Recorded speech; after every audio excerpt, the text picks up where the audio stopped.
Have you ever wondered, what if? Have you ever thought, if only I had done this or that instead of what I'm doing now, how different would my life be? No, I did not start out to be a flower farmer at all. I started out to be an English professor. I gave up living in Raleigh, being a photographer, because I always wanted to live on this farm and grow things. My grandmother could walk out in this yard any day of the year and pick a flower out of this yard to go in her house. So we started out on a very small scale and just to sort of please ourselves and make a little butter and egg money. And we have grown into the 12 acres that we do now. Just got bigger and bigger, sort of got out of control. We ended up with so many flowers one year that we put them in mason jars and decided to go to the farmer's market with them. Michael and Daphne now have both a farm and a family near Whitakers, just east of Rocky Mount. And their son Anderson is growing into a more skilled helper every year, an asset Michael's grandfather could never claim. He did a good job farming. He didn't have any sons, though, and so he was hamstrung in that sense. And his oldest grandson was way too young to help him out. By the time I got to be of age, he had retired from farming. We laugh and say if we'd known we were going to do this, instead of having one child at 40, we would have started when we were about 18 or 19 and had 10 or 12, the way people used to do. Of course, we're joking, but we have a real clear understanding about how farm families in the early 20th century needed large families for labor. Today, planting the next crop of flowers is a family affair.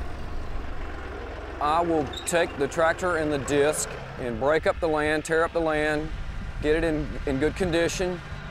I always plant my flowers and bulbs on a bed, which protects me from excessive rain, which occasionally we have excessive rain. Usually it's not enough rain.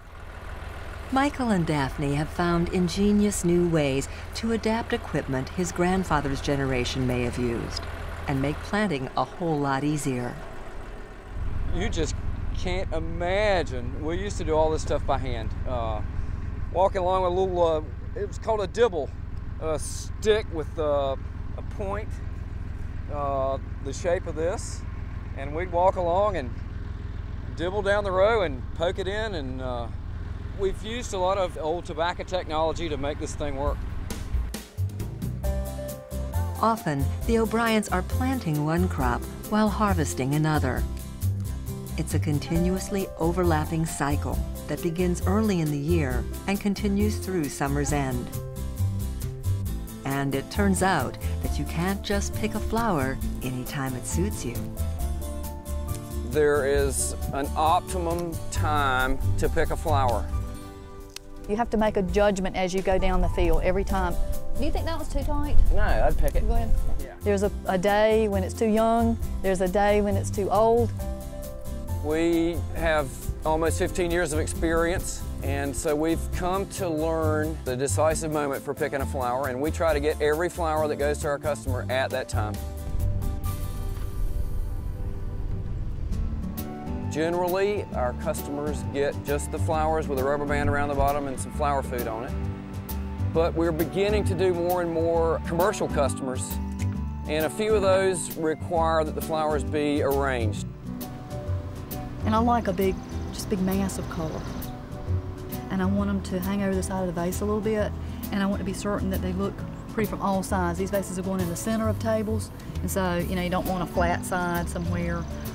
I've overcome my great fear of cutting things short. You know, once you make that cut, you can't go back and add anything on it. And you'll see sometimes something might be a little bit long, and I'll either snap it off or go back and clip it to make it fill in a hole or make it fit in well with the rest of it.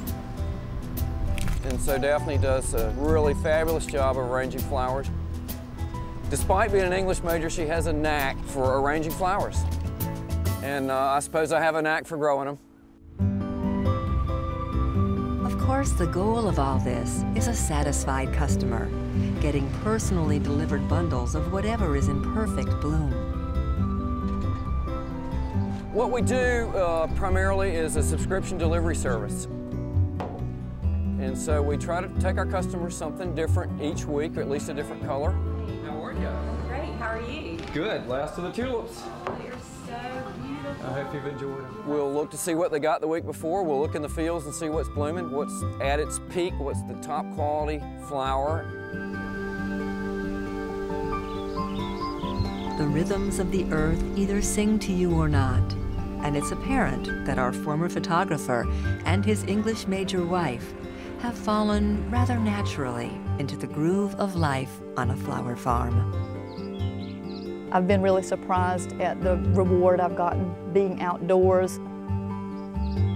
It's part of what connects me to my family, my past, my literary interest. It's a romantic thing to do in a lot of ways, so it suits me very well. And what has surprised me about the business or about other people is how much joy people get from very simple things. Many, many people tell us it's the most satisfying present for one thing they've ever had. And what about their young son? What vision do they have for him? A little more, a little more. Life centered around the good earth and flowers and days laid row on row through endless years of seasons? We get a lot of pleasure working, the three of us together in the fields. He's only 11, but he's coming along nicely, but I'm really hoping for medical school. So next time you drive by a farm like this, or any other farm, you might reflect not only on the hard work that's getting done day after day, but also on the abundance of joy that gets mixed in with the hard work and dreams.